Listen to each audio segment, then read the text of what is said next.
বাকি টাকা 70% আর আবার কর 20% ঘর ভাড়া দিয়েছে, তাই তো? ঘর ভাড়া দেওয়ার পর বাকি টাকা 70% সংসার খরচ করছে। তারপরে যেটা থাকছে সেটা সে সঞ্চয় হচ্ছে।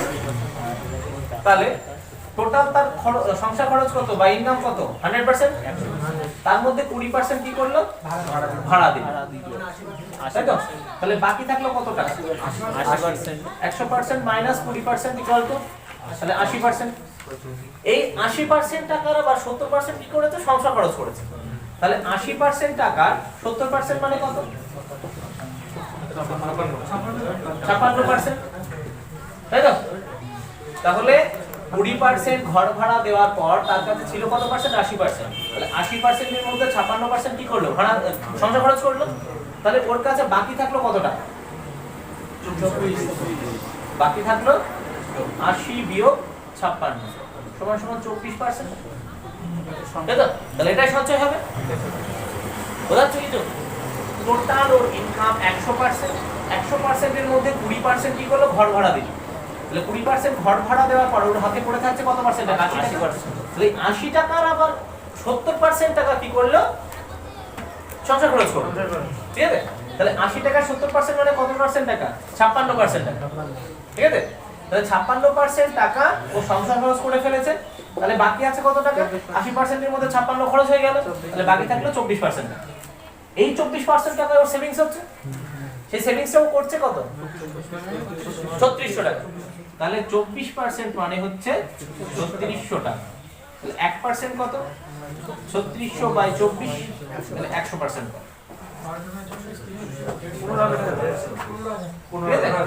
তাহলে আমি যদি 12 দিয়ে কাটি তাহলে 2, 12 দিয়ে কাটলে 3, তাই তো?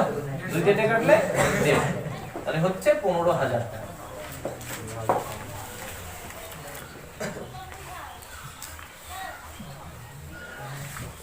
এক ব্যক্তি তার যা ইনকাম তার থেকে তিনি কি করছেন? 5% টাকা দিচ্ছেন ট্যাক্স, তাই তো? 5% টাকা দিচ্ছেন ট্যাক্স। তাহলে বাকি থাকছে কত? 95%। 5% ট্যাক্স বেরিয়ে গেল।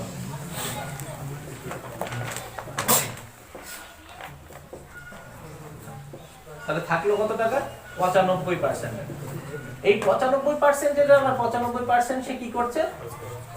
সংসার খরচ করছে, তাই তো? খরচ করছে। তারপরে যে টাকাটা পড়ে যাচ্ছে সেটা ওর হাতে বাকি টাকা। তাহলে প্রথমে 5% ট্যাক্স দিল, 100% টাকা ছিল, 5% ট্যাক্স দিল, খুব ভালো কথা। হাতে পড়ে আছে 95%, বাস কোনো সমস্যা নেই। তাহলে 95% টাকা কত সংসার খরচ করছে সেটা বের করতে। তাহলে 95 গুণ 95% মানে কত? নিচে 100। আচ্ছা 5 দিয়ে যদি কাটি 5 19 95, 5 দিয়ে কাটলে 20, আবার 5 দিয়ে কাটি 19, 5 দিয়ে কাটলে 4, তাহলে 19 19 হচ্ছে 361। নিচে কত? 4, তো 361 বাই 4। এই পার্সেন্ট টাকা ও খরচ করে ফেলেছে, তাই তো? এই পার্সেন্ট টাকা ও খরচ করে ফেলেছে। তাহলে বাকি আছে কত টাকা?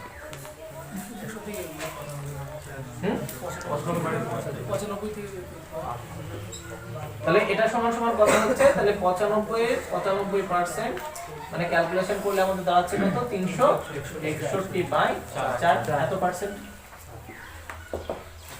তাহলে বাকি থাকছে কত? 95 বিয়োগ 361 বাই 4। 95 বিয়োগ 361 বাই 4, ঠিক আছে? তাহলে কত হচ্ছে? 400 থেকে 20 কম 380। 380 বাই 3 বিয়োগ 361 মাইনাস বাই 4 সমান সমান কত হচ্ছে? বিয়োগ কত? 19। তাহলে 19 বাই 4%। তাহলে এই পার্সেন্ট মানে কত? 114 টাকা, তাই তো? তাহলে 1% মানে কত? 114 গুণ 4 বাই 19, তাই তো? 19 বাই 4 নিচে যাবে তো? তাহলে নিচের ভগ্নাংশটা কি উল্টে যায়? হরটা চলে যাবে উপরে, লব চলে আসবে নিচে, 2400 টাকা। তাহলে 100 মানে কত? 114 গুণ 4 বাই 19 গুণ 100, তাহলে এটা কাটলে কত হচ্ছে? 6, 4 6 2400 টাকা, ঠিক আছে? এই অঙ্কটা একটু অন্য প্রসেসে দেয়।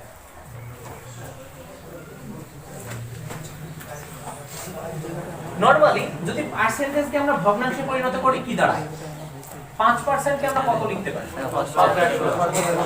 1/20 লিখতে পারি। 5% মানে 5/100 মানে 1/20। তাহলে 10% মানে 1/10, তাহলে কিছুই না। তাহলে 20% মানে কি? 20/100 সমান সমান 1/5। বাড়িতে করতে, হ্যাঁ? তাহলে এইভাবে এখানে আমরা দুটো পার্সেন্টেজ পাচ্ছি।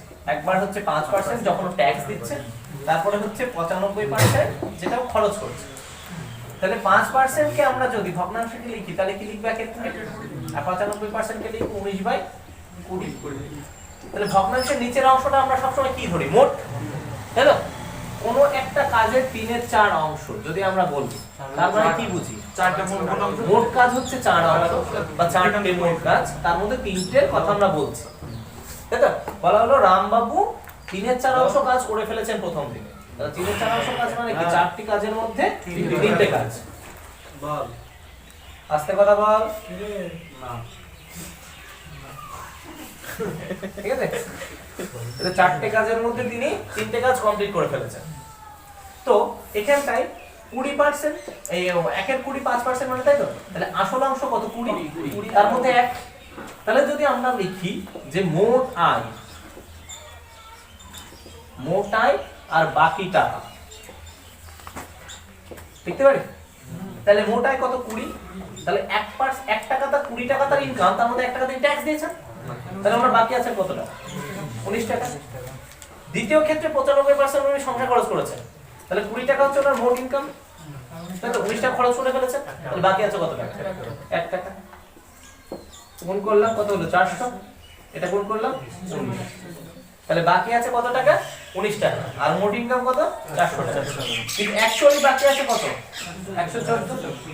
তাহলে 19 এর মান 114। তাহলে 1 এর মান কত? 114/19 সমান সমান 6। তাহলে 400 এর মান কত? 25। দেখো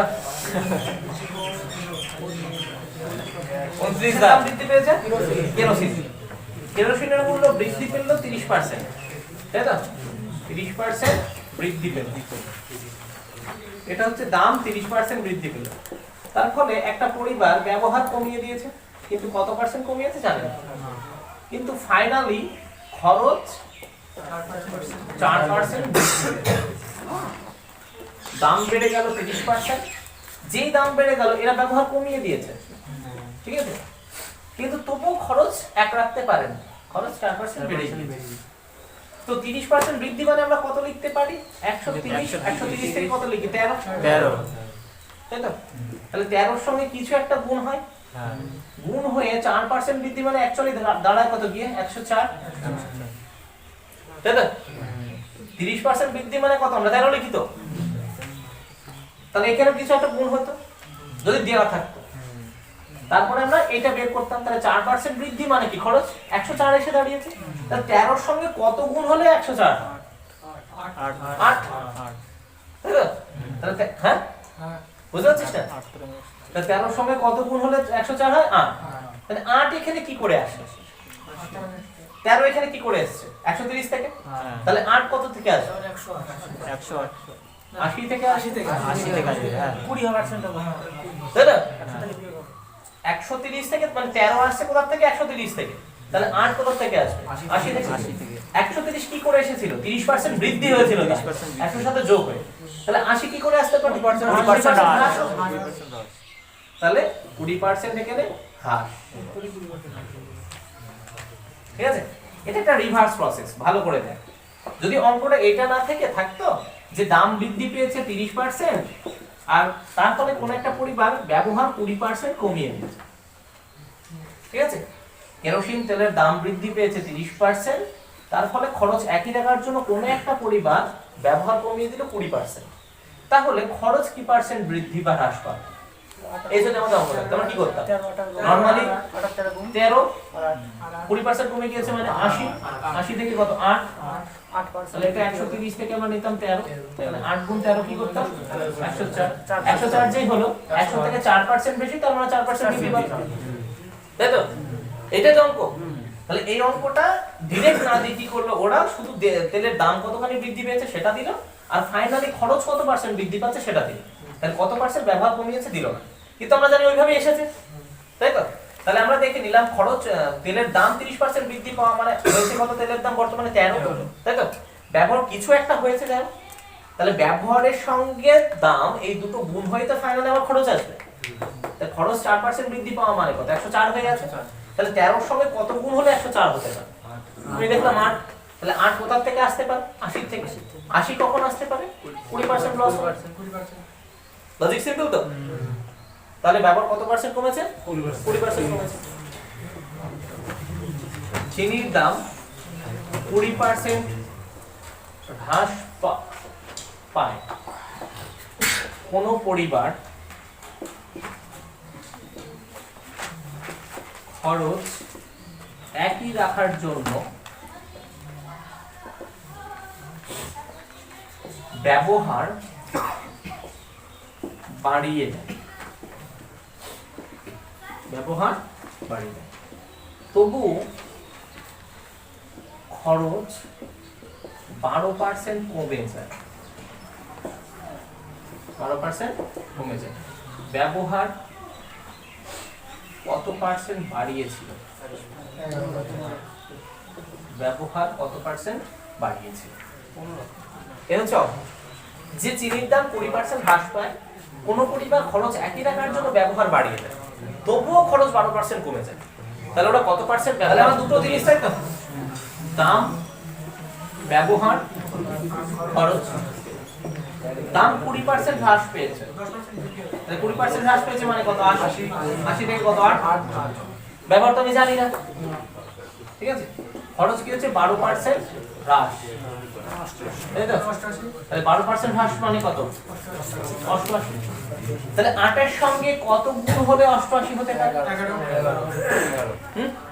11। কেসটা বোঝা যাচ্ছে তো কি করছি আমি?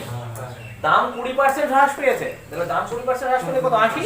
80 থেকে আমি কত নিচ্ছি? 10 দিয়ে ভাগ করে 8, তাই তো? তাহলে 8 এর সঙ্গে কিছু একটা গুণ হওয়ার পরে 88 আসবে। তাহলে 88 আমি কোথা থেকে পেলাম? 12% হ্রাস পেয়েছে খরচ মানে কত? 100 ছিল, 12% হ্রাস পেয়েছে, কিন্তু তাহলে আছে কত? 88। তাহলে 8 এর সঙ্গে কত গুণ হলে 88 হবে? 11 গুণ হলে। তাহলে 11 যদি গুণ হয় 11 আমি কোথা থেকে পাই? 110 থেকে পাই। 110 আমি কখন পাই? 10% বৃদ্ধি, তাই তো? 10% বৃদ্ধি হবে। দৈর্ঘ্য কি করেছে? 15% বৃদ্ধি, তাই তো? আচ্ছা, আর প্রস্থ কি করেছে? 12.5%। 12.5%। তাহলে যদি যখন আমাদের রাউন্ড ফিগার থাকে 10%, 20%, 30%, 40% আমরা খুব মজা করি, তাই না? কিন্তু যখন এরকম থাকে দশমিকের ব্যাপার চলে আসে, ঠিক আছে? তাহলে যদি আমাদের প্রসেসে আমরা করতে চাই, তাহলে 15% বৃদ্ধি মানে কত? 115। তাহলে কত? 10 দিয়ে ভাগ করলে 11.5। তাহলে এটা তো 12.5। 12.5 হ্রাস মানে কত? 87.5। ভাগ করলে 8.75। এই দুটো গুণ করতে হবে, যা আসবে তাই, ঠিক আছে? এটা তো এবার কথা হচ্ছে এটা না করব, এটা করব না। 15% কে ভগ্নাংশে লিখলে কত হবে? 3 এর 20। 12.5 কে ভগ্নাংশে লিখলে হবে 1 এর 8, ঠিক আছে? 15 কে ভগ্নাংশে লিখলে 3 এর 20 আর 12.5 কে ভগ্নাংশে লিখলে 1 এর 8। ওকে? তাহলে 20 ছিল, 3 বৃদ্ধি পেয়েছে, হয়েছে কত? 23। 8 ছিল, 1 হ্রাস পেয়েছে, 7। কোন কাটাকাটি যায়? যায় না। তাহলে কত হলো? 160 আর এটা হলো 161। তাহলে ছিল 160 হয়ে গেল 161। কতখানি বৃদ্ধি পেয়েছে? 1 বৃদ্ধি পেয়েছে। তাহলে 1 বৃদ্ধি পেল কার উপরে? 160 এর উপরে। তাহলে 160% বের করব, তাহলে গুণ 100, তাই তো? তাহলে 5 8, তাহলে 5/8 সমান 6 0.65 এর কিছু কিছু একটা হবে। হ্যাঁ, একটি দ্রব্যের দাম প্রথমে 35% বাড়ানো হলো, পরে আবার বৃদ্ধি বা হ্রাসের হার কি হয়েছিল? 35% বৃদ্ধি। তাহলে 35% মানে কি? 7/20। আর 37.5% মানে কত? 3 এর 8। কিভাবে বের করব? দেখ, 12.5% মানে কি? 1 এর 8, তাহলে 12.5% কে 3 দিয়ে গুণ করলে 37.5 হয় না? হ্যাঁ 3 × 36 আর 1.5 37.5 হয়। তাহলে 1 কে 3 দিয়ে গুণ করলে কত হয়? 3 এর 8 বুঝলে? আলাদা করে বের করা লাগবে না, বুঝে গেছে? তাহলে 37.5 মানে হচ্ছে কত? 3 এর 8। আচ্ছা তাহলে আমরা কি আসি, এটা কি বৃদ্ধি তাই তো, আর এটা হ্রাস। 20 ছিল হলো কত? 27। 20 ছিল 7 বাড়লো তাহলে হলো কত? 27। 8 ছিল 3 কমলো হলো কত? 5। কোনো কাটাকাটি যায়? যায়। 5 1 কে 5, 5 4 এ 20, এত কাটাকাটি যায় না। তাহলে 4 8 টা 32 হয়ে গিয়েছে 27, ঠিক আছে? 4 8 টা 32 হয়ে গিয়েছে 27। কমে গেল কত? 5। আর উপরে কমলো, সবসময় এর উপরে কমবে। তাহলে 5 কমছে 32 এর উপর, তাহলে পার্সেন্টেজ বের করতে গেলে কি করি আমরা? 100 দিয়ে গুণ করে দিই। তাহলে 4 দিয়ে কাটলে 8, 4 দিয়ে কাটলে 25, তাহলে 125/8 কত হচ্ছে? 15.65। 8 এর খেয়ে 8 45 5 40, তাহলে 15 5 এর 8%, 45 দাগ।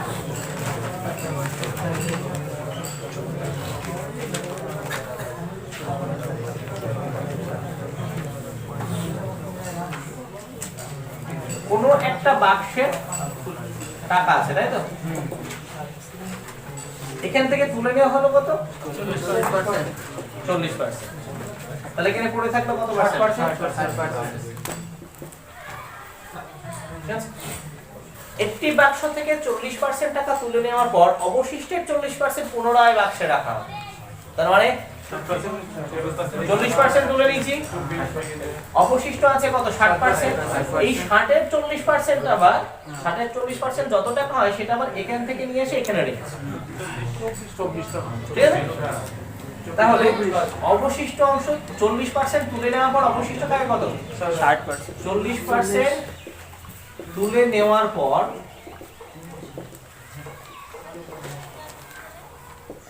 অবশিষ্ট থাকে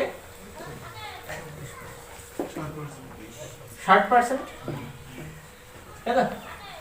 তাহলে এই 60% এর 40% সমান সমান কত? 60 গুণ 40/100, 24%। তাহলে বাইরে কত পার্সেন্ট টাকা আছে পরে? 40%। 40% এর মধ্যে এই 24% আবার এখানে রাখা হবে, ঠিক আছে? তাহলে বাইরে যে 40% টাকা রাখা হয়েছিল সেই 40% এর 24% টাকা আবার এখানে রাখা হবে, ঠিক আছে? তাহলে বাইরে পড়ে থাকলো কত পার্সেন্ট? 16% টাকা পড়ে থাকলো বাইরে, তাই না? তাহলে এই 16% মানেই হচ্ছে 144। হ্যাঁ এই 16% মানেই হচ্ছে 144। তাহলে 16% মানে যদি 144 হয় তাহলে 1 মানে কত? 9। আর 100 মানে 900 টাকা। ওকে আরেকবার বলছি, বাক্সটাতে টোটাল টাকা ছিল কত পার্সেন্ট? 100%, তাই না? 100% এর মধ্যে 40% টাকা তুলে নিয়ে বাইরে রাখা হয়েছে, ওকে? তাহলে পড়ে থাকবে কত পার্সেন্ট বাক্সের মধ্যে? 60%। বলছে অবশিষ্টাংশে, মানে একটি বাক্স থেকে 40% তুলে নেওয়ার পর অবশিষ্টাংশের 40% পুনরায় বাক্সে রাখা হবে। তাহলে অবশিষ্টাংশ কত? 60। তাহলে অবশিষ্টাংশের 40% তার মানে কি 60 এর 40%, তাহলে 60 এর 40% মানে কত? 24%, তাই তো? এই 24% টাকা বাইরের থেকে আবার পুনরায় রাখা হলো কোথায়? বাক্সের ভিতরে। তাহলে বাক্সে রেখে বাইরে রেখেছিলাম কত? তুলে 40%। 40% থেকে 24% আবার বাক্সের ভিতরে ঢুকিয়ে দিলাম, তাহলে বাইরে পড়ে থাকলো কত পার্সেন্ট? 16%। তাহলে এই 16% মানেই হচ্ছে 144 টাকা, বাইরে আর 140 টাকা পড়ে থাকে। তাহলে 16% মানে যদি 144 হয় তাহলে 1 মানে কত? 100 মানে কত? তাহলে উত্তর আসছে কত পার্সেন্ট বা কত টাকা? 946।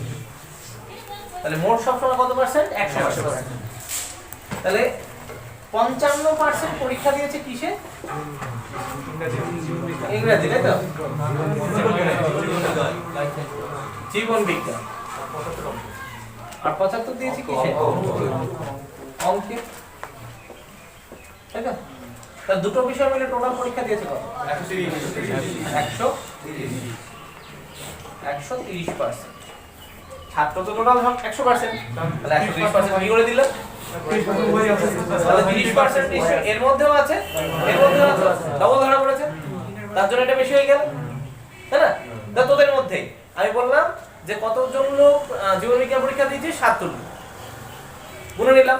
তারপরে আবার বললাম কতজন লোক ভৌত বিজ্ঞানের পরীক্ষা দিয়েছিস, তোমরা যারা যারা দিয়েছিস 70। তাহলে এমন তো হবে যে কিছু জন লোক ছিলি যারা জীবন বিজ্ঞানেও হাত তুলেছিলি, তারা আবার ভৌত বিজ্ঞানেও হাত তুলছিস, তার ফলে কি সেই লোক কটা দুবারই গোনা পড়ে যাচ্ছে, তাই না? তাহলে এখানেও তাই, যখন জীবন বিজ্ঞানে গোনা হয়েছে তখন তারা ছিল, আবার যখন ভৌত বিজ্ঞানে গোনা হয়েছে তখনও তারা ছিল, তাহলে তারা কি দুবারই গোনা পড়েছে।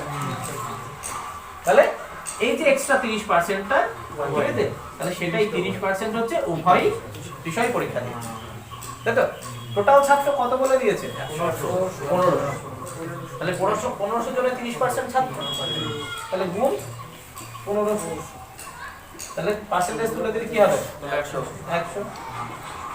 তাহলে 3.5 কতজন, তাই তো? তারপর নিরক্ষর কতজন, 60% নিরক্ষর। তাহলে সাক্ষর কত পার্সেন্ট, 40%। 28% মহিলা সাক্ষর, 28% মহিলা সাক্ষর, তাই তো? তাহলে না, সাক্ষরদের 28% মহিলা, তাহলে পুরুষ কত পার্সেন্ট, মানে এই সাক্ষর 40%, এইটাকে যদি আমি 40% না ধরে 100% ধরে নিই, ঠিক আছে? তাহলে এই 100% এর মধ্যে 28% তো মহিলা, তাহলে পুরুষ কত পার্সেন্ট, 72%, তাই তো? তাহলে আমি ধরলাম তাহলে 40% আমার টোটাল সাক্ষর, তাহলে সাক্ষরদের 72% হচ্ছে পুরুষ, তাই না? তাহলে 40 গুণ 72 বাই 100, তাহলে 5 2, তাহলে 144 বাই 5, তাহলে এতজন কি পুরুষ সাক্ষর, এতজন পুরুষ সাক্ষর। তাহলে 144 বাই 5 মানে অ্যাকচুয়ালি কত, 4320, তাই তো? 4320, তাহলে 1 মানে কত, 4320 বাই 144 বাই 5, বাই 5টাকে একবার উপরে দিয়ে দেবো, উল্টে যাবে তো, তাহলে 100 মানে কত, 4320 গুণ 5 গুণ 100 বাই 144, কাটো এটা, 144 12 দিয়ে কাটো, তাহলে 12 দিয়ে কাটলে কত হবে, 12 12 144, তাহলে এটাকে 12 দিয়ে কাটলে কত হবে, 3 12 36, 6 12 72, 12 দিয়ে কাটলে 30, তাহলে 3 গুণ 5 15, তাহলে 15 করে 3 0 15,000, 20% মানে কত সেটা বের করতে, তাহলে 96 এর 25%, তার মানে 100, তাই না? কাটলে কত, 4 দিয়ে কাটলে 24, তাহলে কতজন খায় না, 24 জন। কারো কোনো ডাউট? তাহলে কি করলাম, দুটোই যোগ করে নিচ্ছি প্রথমে, দেখবি এই তিনটে জিনিস, এই যে উভয় আমিষ নিরামিষ, এই তিনটে কিন্তু একই জিনিস, খায় 60% খায়, 30% খায়, 15% খায়, ঠিক আছে? তিনটেই একই জিনিস হতে হবে, যে এ দুটো খায় এটা খায় না তাহলে কিন্তু হবে না, তিনটেই কিন্তু খায়, ঠিক আছে? তবে দুটোকে যোগ করে আমি উভয় বিয়োগ করছি, কি বললাম, বোঝা গেল তো? তাহলে একই টাইপে আনতে হবে তিনটেকে, তবে আমরা যোগ করে বিয়োগ করতে পারবো। তা এটা খায় না, আবার এটা খায়, তা করলে কিন্তু হবে না, ক্লিয়ার?